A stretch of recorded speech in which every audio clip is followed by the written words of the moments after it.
नमस्कार दोस्तों, ओसोप कोडिंग में आप सबका स्वागत है। और ये ओसोप कोडिंग का एक नया और बहुत ही शानदार सेगमेंट हम आपके लिए लेकर आए हैं, एक्सपर्ट टॉक, जहां पर आपके सबसे ज़्यादा पूछे जाने वाले सवालों के जवाब हम स्वयं एक्सपर्ट से लेते हैं। और आज के सेगमेंट में हमारे साथ मौजूद है मिस्टर आशीष ओझा सर, जो कि एलएमएस इंडिया प्राइवेट लिमिटेड में असिस्टेंट वाइस प्रेसिडेंट की पोजीशन होल्ड करते हैं। और आज हम सर से जानेंगे कि किस तरह से आईटी सेक्टर, आईटी इंडस्ट्री में बूम आ रहा है, और जब एक बंदा या एक कोई फ्रेशर कोई कंपनी में इंटरव्यू देने जाता है तो वो कंपनी वाले, वो इंटरव्यूअर उस बच्चे से क्या एक्सपेक्ट करते हैं। क्योंकि हमारे जहन में ये सवाल हमेशा मौजूद रहता है कि हम कैसी तैयारी करके इंटरव्यू देने जाए और कंपनी वाले हमसे क्या पूछेंगे तो हम उसको कैसे तैयार करें। तो चूंकि सर ने लगभग हजारों एम्प्लॉयज़ के इंटरव्यूज़ लिए तो उनको एक बहुत अच्छा खासा नॉलेज है।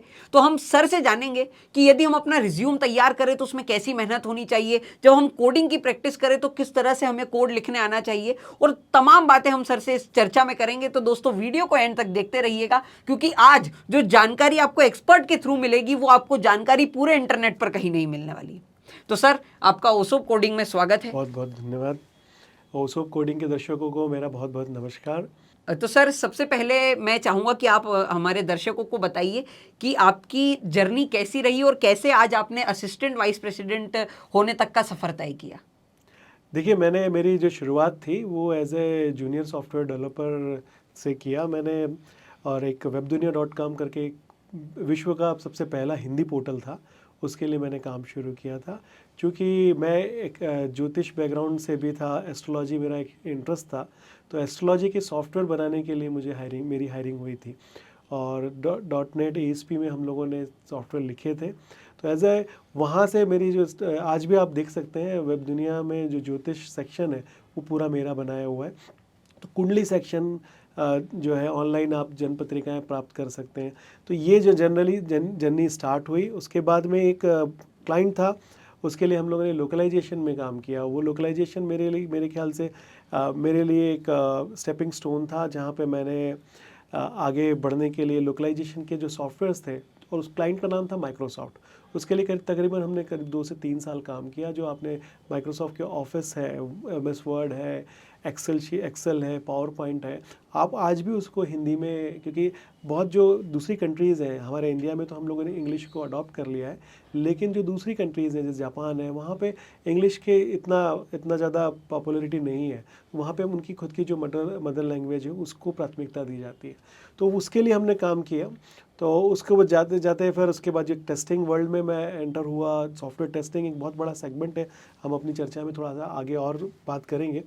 तो उसमें मुझे यहाँ पे आने का मौका मिला। फिर मैं कुछ समय US में रहा, कुछ समय साउथ इंडिया के कुछ पार्ट्स में रहा। फिर पिछले करीब 10 सालों से इस कंपनी में अपना काम कर रहा हूँ।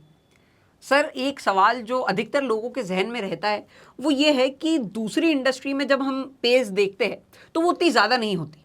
तो आईटी इंडस्ट्री का ऐसा क्या माजरा है, ऐसा क्या मामला है कि यहाँ पर पे इतने हाई स्केल पर होता है सर? देखिए, हाई स्केल तो नहीं कह सकते, लेकिन आज तो वैसे भी इंडिया बहुत अच्छा ग्रो कर रहा है। तो इंडिया इकोनॉमी ग्रो कर रही है। पर हाँ, जब शुरुआत में ये होता था कि हमारे जो क्लाइंट्स थे वो क्लाइंट थे या तो अमेरिका के, या फिर यूरोप के, या फिर भारत के दूसरे, जहाँ जहाँ की करेंसी अच्छी है। तो जब हमारे वो क्लाइंट थे तो हमें उनकी करेंसी में पैसा आता था। तो जो हमारे सॉफ्टवेयर बनाने वाले या सॉफ्टवेयर सर्विस देने वाले जो लोग हैं, उनको वहाँ पे डॉलर में पैसा मिलता है और वो यहाँ पे रुपीज़ में पैसा देते हैं। तो जब उनको जो डिफरेंस ऑफ मार्जिन है वो काफ़ी बड़ा होता था। जब वो मार्जिन बड़ा होता है तो उनको रुपए देने में कोई प्रॉब्लम नहीं होती। जब रुपए में देने को जो दूसरी इंडस्ट्री है वो रुपए में कमाती है और रुपए में देती है। तो ये जो डिफरेंस है, इस वजह से आईटी का जो सैलरी स्ट्रक्चर है वो काफ़ी अट्रैक्टिव है। और यही रीज़न है कि आज हमारे जो नई जनरेशन है, आईटी आज भी सभी कॉलेजेस में सबसे पहले भर जाता है। ठीक है, तो इंटरेस्ट ना होने के बाद भी लोग आते हैं क्योंकि सैलरी बहुत अट्रैक्टिव है। तो यही एक बेसिक रीज़न है जहाँ पे, क्योंकि अगर आपका जो प्रोडक्ट है वो प्रोडक्ट आपका डॉलर में बिक रहा है, तो जो आपका जो सॉफ्टवेयर वेंडर है उसको सैलरी देने में कभी कोई परेशानी नहीं आती। तो ये जो डिफरेंस है बाकी डोमेन से और आईटी डोमेन में, ये डिफरेंस आ जाता है। सर, आईटी के लिए एक ऐसा परसेप्शन है मुझे पता नहीं है वो कितना सही है, इसलिए मैं आपसे पूछ रहा हूँ कि अगर आप आईटी में जाना चाहते हैं तो आपकी कोडिंग बहुत अच्छी होनी चाहिए, या फिर कोडिंग के अलावा आईटी सेक्टर में कोई ऑप्शन ही नहीं बचता। तो सर ये कितना सही है परसेप्शन ये है? मेरे ख्याल से एक मिथ है, और मुझे लगता है कि मैं तो शुरुआत करूँ कि जो 9th-10th के बच्चे हैं वो जब सब्जेक्ट चूज़ करते हैं तब उनको मैथ्स से डर लगता है कि मैथ्स है। और वैसे ही जो नॉन टेक्निकल बैकग्राउंड के जो लोग हैं जिनका इंटरेस्ट नहीं है, वो लोग सोचते हैं कि कोडिंग एक बहुत बड़ा टैबू है और वो हम नहीं कर पाएंगे तो हम सॉफ्टवेयर इंडस्ट्री में नहीं घुस सकते। पर मुझे लगता है कि हाँ, कोडिंग की अंडरस्टैंडिंग, बेसिक अंडरस्टैंडिंग होनी चाहिए, लेकिन उसके बाद भी मैं बताऊँ आपको, अब तो एआई आने के बाद में कोडिंग वाला जो हिस्सा है वो करीब 20-30% बचा है। बाकी तो मैक्सिमम चीज़ें जो हैं वो आपकी आसपास की चीज़ें हैं, उनसे काम हो जाता है। तो कोडिंग आपका बेसिक अंडरस्टैंडिंग आपके पास रहनी चाहिए, लेकिन उसके बाद सॉफ्टवेयर टेस्टिंग है, उसके बाद आईटी सपोर्ट है, उसके बाद में आपका मैनेजमेंट है, उसके बाद में डोमेन एक्सपर्टाइज है। अगर आप मान लीजिए एमबीबीएस भी हैं, आप मान लीजिए आप चार्टर्ड अकाउंटेंट हैं, मान लीजिए आप किसी दूसरे डोमेन के एक्सपर्टाइज हैं, आपके उनके भी सॉफ्टवेयर बनाने होते हैं, तो वो एक्सपर्टाइज आपका कोडिंग में, आईटी में इंपॉर्टेंट होता है। तो कोडिंग की basic understanding is fine, but आपका एक्सपर्टाइज नहीं भी हो, लेकिन आपका डोमेन एक्सपर्टाइज है किसी भी अकाउंटिंग में या फिर बायोमेडिकल में या कहीं पे भी, डेफिनेटली आप अपना वहाँ पे कोडिंग में जो आप सैलरी, अट्रैक्टिव सैलरीज और आपका इंटरेस्ट को एक्सप्लोर कर सकते हैं। सर एक सवाल जो हमारे दर्शकों के मन में है वो ये है कि ये इंटरव्यू जब होता है तो उसके क्या क्या फेजेस होते हैं, किस तरह से एक इंटरव्यू शेड्यूल होता है, सबसे पहले कंपनीज क्या देखती है, उसके बाद हमें बुलाती है। तो सर एक बार आप इंटरव्यू का पूरा जो एक सेक्शन है उसको सर थोड़ा सा कवर करिए। देखिए, इंटरव्यू तो सबसे पहली चीज़ है, इंटरव्यू हमको बंदे सेलेक्ट करने हैं, हमको एम्प्लॉयज़ को ऐड करना है, क्योंकि पहला ये रहता है कि जो बंदा है वो उसका कॉन्फिडेंस देखा जाता है, राइट। पर वो कॉन्फिडेंस चेक करने के पहले की जो स्टेप्स हैं वो काफ़ी है कि वो वहाँ तक मैं कॉन्फिडेंस कब चेक करूँगा। तो हम लोग सबसे पहले जो हमारी एक रिक्वायरमेंट जनरेट होती है कि हमें 5 सॉफ्टवेयर इंजीनियर्स चाहिए, ठीक है। किसी डिपार्टमेंट ने हमको बोला कि हमको सॉफ्टवेयर इंजीनियर्स चाहिए या क्यूए इंजीनियर्स चाहिए या आईटी सपोर्ट चाहिए, तो रिक्वायरमेंट का वो जो बीज है वो वहाँ से आता है कि आपको रिक्वायरमेंट चाहिए। उसके बाद में हम लोग हम जब एचआर या जो रिक्रूटमेंट एजेंसीज़ हैं या रिक्रूटमेंट टीम है उसके पास जाते हैं, उसको 5 जो रिक्वायरमेंट देते हैं कि भाई हमको इतने लोगों की ज़रूरत है। जब वो जाता है तब सबसे पहला इंपॉर्टेंट स्टाफ काम होता है वो होता है आपका रिज्यूम सिलेक्शन। हमारे जो बच्चे हैं जो नए हैं वो जनरली जो रिज्यूम बिल्डिंग में उसमें बिल्कुल ध्यान नहीं देते। मैंने इतने सारे रिज्यूमे देखे हैं, उसमें ग्रामेटिकल एरर्स होती हैं, राइट। मैं उसमें ये रहता है कि कोई यूआई इतना, मतलब जो आप देखने में आपको बहुत क्रिस्प होना चाहिए, रिज्यूम में क्या लिखा है और जब इंटरव्यू लेते हैं उसमें आप मैच नहीं कर पाते। तो सबसे पहला मेरा जो दर्शकों से ये कहना होगा कि अगर बच्चे जो देख रहे हैं वो अपने रिज्यूम पे बहुत ध्यान, कम से कम मिनिमम 24 घंटे, मैं 24 घंटे बोल रहा हूँ, ऐसा नहीं कि आज शुरू किया, आप आधा घंटा उस रिज्यूम में काम करिए। आप नेट पे सर्च करिए, एक आपका जब तक, क्योंकि वो आपका डिस्प्ले है, आपका पूरा जो 15 साल 25 साल का जो आपका कैरियर है उसको आपने उस पर लिखा है। तो आपके 10th के मार्क्स, आपके 12th के मार्क्स, राइट, और आपका जो कम्युनिकेशन है, जिसमें भी आपका एक्सेल किया है वो आप शोकेस करते हैं। तो resume building is very important stuff. वो अगर बंदा उस पर नहीं ध्यान देता, क्योंकि आप बोलते हैं मेरा सिलेक्शन कंपनी मुझे बुलाती नहीं है, तो बुलाती इसलिए नहीं है क्योंकि आप जो एचआर वाला बंदा है, इसको हमने क्लियर कट इंस्ट्रक्शन दिया हुआ है कि मुझे 70% या आपका जो एचआर स्क्रीनिंग ये वाले पैरामीटर्स पे है तो ही आपका रिज्यूम सेलेक्ट होगा। अब वो बंदे उसमें काम करते ही नहीं है। तो रिज्यूम बिल्डिंग पे अगर आपने काम किया तो आपका जो परसेंटेज है, आप Naukri.com या जो जितने जॉब सर्च इंजन है उसमें जाके पढ़ेंगे, तो रिज्यूम बिल्डिंग है अगर वो आपकी स्ट्रांग होती है तो बिल्कुल मैं कहता हूँ 30 to 40% आपका जो रिज्यूम सिलेक्शन है वो फर्स्ट स्टेप हो जाती है।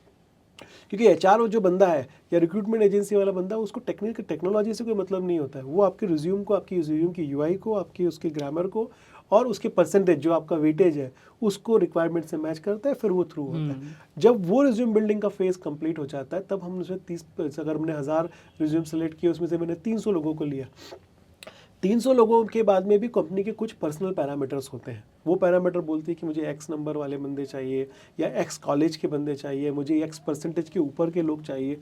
वहाँ से फिर स्क्रूटनी चालू होती है, फिर जाके हम रियल बंदों पे आते हैं। जब हमारी सेकंड स्टेप होती है, सेकंड स्टेप में ये होता है कि हमारे पास रिज्यूम ज़्यादा आ गए, तो रिज्यूम ज़्यादा आ गए और हमारी रिक्वायरमेंट तो 5 लोगों की है, तब हम लोग क्या करते हैं कि उसमें हम रिटर्न टेस्ट लेते हैं। रिटर्न टेस्ट में हम उसका, अगर हमारी लैंग्वेज स्पेसिफिक है, अगर मैं लैंग्वेज स्पेसिफिक किसी जावा या .NET या किसी के लिए हायर कर रहा हूँ, तो उसकी वो जो स्किल है वो हम रिटन टेस्ट वहाँ पे करते हैं। उसके बाद में साथ में ही लैंग्वेज एक्सपर्टाइज तो होना ही चाहिए, अगर वो है उसके साथ में एप्टीट्यूड और रीजनिंग, क्योंकि एप्टीट्यूड और रीजनिंग अगर बंदे का अच्छा है तो जो मैं उसको सिखाना चाह रहा हूँ वो सीख पाएगा। अदरवाइज वो क्या होता है कि अगर एप्टीट्यूड रीजनिंग नहीं है तो वो एक्सेल नहीं कर पाएगा।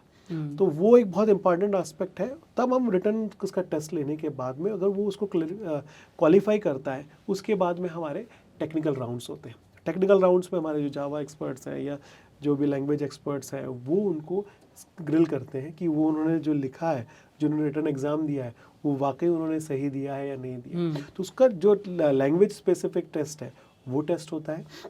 और डेफिनेटली एप्टीट्यूड और रीजनिंग भी के मार्क्स बहुत बहुत मायने रखते हैं। जब उसके बाद में, लेकिन मेरा ये कहना है कि जो फ्रेशर है, फ्रेशर का हो सकता है कि उसका इतना एक्सपर्टाइज नहीं है क्योंकि उसका एक्सपीरियंस, उसने काम नहीं किया है। जब काम नहीं किया है तो उसको हम ये नहीं बोल सकते, उससे ज़्यादा अपेक्षा नहीं रख सकते, क्योंकि हम ये चाहते हैं कि हमारा जो देखने का नज़रिया होता है कि वो बंदा जो हम सिखाएं वो सीख पाए। और उसको हम टाइम भी देते हैं, उसको 6 महीने देते हैं, कभी कभी हम साल भर देते हैं, ताकि हम उसको अपने यहाँ पे भी ट्रेनिंग प्रोग्राम देते हैं। बस हमारा ये उद्देश्य है कि वो बंदा कॉन्फिडेंट हो, जो उसने किया है वो अच्छे से बता पाए।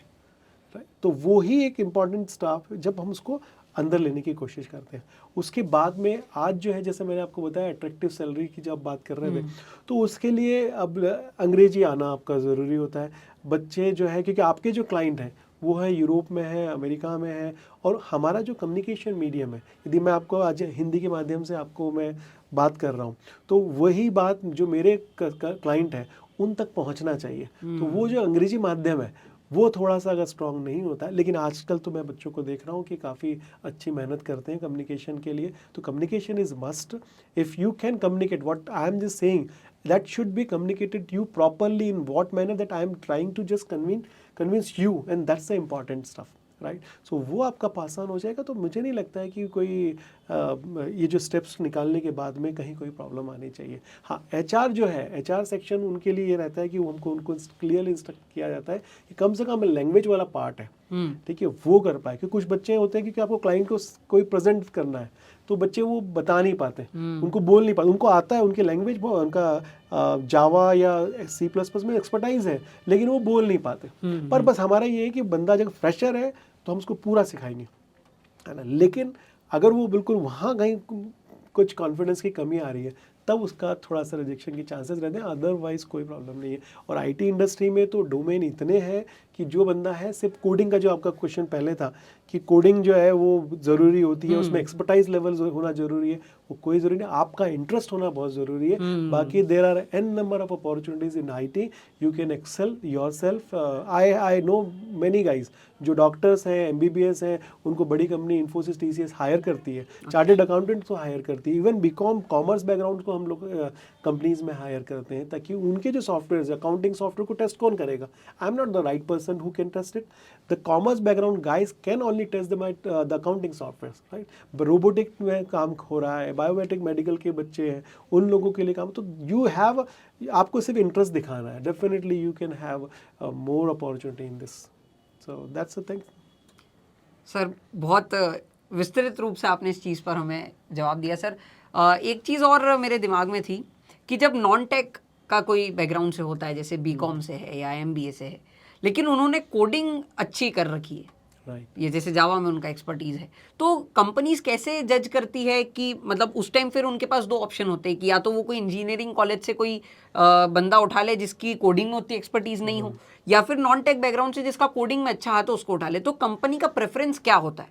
वो कॉलेज पे जाती है, बैकग्राउंड पे जाती है, या फिर नॉलेज पर ज़्यादा उनका फोकस रहता है? देखिए, पहली बात तो ये है कि जो पहला स्टार्टिंग है वो बंदे का इंटरेस्ट होना चाहिए। अगर वो नॉन टेक है और अगर वो जो लैंग्वेज की जो उनकी एग्ज़ाम्स हैं, जावा की एग्ज़ाम्स हैं, या कोई एक सर्टिफाइड, आजकल सर्टिफिकेशन भी बहुत अवेलेबल है, जो जेन्युइन सर्टिफिकेट्स हैं, उनमें अगर वो बंदा एक्सेल करता है तो कोई प्रॉब्लम नहीं है। मुझे नहीं लगता है कि पहले होता था, पहले ज़रूरी था कि इंजीनियरिंग बैकग्राउंड होना ज़रूरी है, लेकिन अब जो बड़ी इंडस्ट्रीज़ ने, क्योंकि पहले हमारे इंजीनियरिंग कॉलेजेस थे लेकिन उनका वो जो लेवल नहीं था, है ना। तो आपको मैं बताऊं कि पहले इंजीनियरिंग का ठप्पा बहुत ज़रूरी था आईटी में, लेकिन आज हमारे यहाँ पे बीएससी कंप्यूटर साइंस वाले बच्चे बहुत हैं, है ना। तो उनका सिर्फ ऐसा नहीं कि हमको ग्रेजुएशन चाहिए, हम लोग को इंजीनियरिंग बैकग्राउंड चाहिए, डेफिनेटली वो काम करता है लेकिन कुछ एक्सटेंट तक। लेकिन अगर आपका लैंग्वेज बहुत अच्छा है, यानी आपकी जो एक्सपर्टाइज हमको चाहिए और अगर आपने वो दे दिया है तो उसमें कोई प्रॉब्लम नहीं है। मुझे लगता है कि नॉन टेक बंदे भी आराम से इंडस्ट्री में आते हैं, लेकिन वो आने के बाद तो टेक्निकल हो ही गए ना। नॉन टेक मतलब आप ये कहना चाह रहे हैं कि अगर वो बंदा, उसको कुछ भी नहीं आता है, मतलब टेक्निकल कुछ नहीं आता, लेकिन उसने एक्सपर्टाइज कर लिया है, उसके पास डिग्री नहीं है, ठीक है, डिग्री मतलब टेक्निकल डिग्री नहीं है, लेकिन वो टेक्निकल तो होना चाहिए। अगर वो टेक्निकल है तो डेफिनेटली हम उसको हायर करने में हमको कोई प्रॉब्लम नहीं। तो सर बहुत अच्छा लगा ओसोप कोडिंग पर आपसे बात करके, और मैं अपने दर्शकों को भी बताना चाहूँगा कि ये हमारे लिए बहुत खुशखबरी की बात है कि सर ओसोप कोडिंग से भी बहुत अच्छे तरीके से जुड़े हुए। तो आपके अगर कोई भी सवाल हो जो आप सर से पूछना चाहते हो तो आप कमेंट सेक्शन में ड्रॉप कर सकते हैं। हम कोशिश करेंगे कि हम सर को वापस से एक इंटरव्यू सेगमेंट के लिए लेकर आए, और मुझे नहीं लगता कि सर ओसोप कोडिंग सर को बुलाएगा तो सर मना करेंगे। नहीं, बिल्कुल मैं हमेशा तैयार हूँ, और बिल्कुल कि आपका जो मैंने देखा है कि यहाँ पे बंदे अगर सही गाइडेंस अगर होता है, मुझे लगता है कि इस इंडस्ट्री में गाइडेंस की बहुत प्रॉब्लम है, क्योंकि इंजीनियरिंग कॉलेज ऐसे मशरूम की तरह आ गए हैं, ऐसा कहना नहीं चाहिए। लेकिन अगर आपको प्रॉपर आप माध्यम से अगर आपको पढ़ाया जा रहा है तो मुझे नहीं लगता है कि अगर आपने एक अच्छे 10th और 12th में अच्छे परसेंटेज आप लेके आए हैं तो आप में अंदर पोटेंशियल है, और वो पोटेंशियल को आपने एक अच्छे गाइडेंस, अच्छे टीचर के माध्यम से अगर सीख लिया है तो वाकई आप एक्सेल कर सकते हैं। इस लाइन में कोई अपॉर्चुनिटीज़ की कमी नहीं है। So I am always open to come any time, if you guys call me any time. तो बहुत बहुत धन्यवाद आप सबका इस इंटरव्यू को देखने के लिए। अगर आपके कुछ सवाल हो तो कमेंट सेक्शन में ज़रूर लिखिएगा, हम सर से कम्युनिकेट करेंगे और एक बार और एक अच्छा इंटरव्यू शेड्यूल करते हैं। तो चलिए दोस्तों, अब आपसे अगले वीडियो में एक अगले एक्सपर्ट टॉक में मुलाकात होगी। तब तक के लिए जय हिंद। नमस्कार।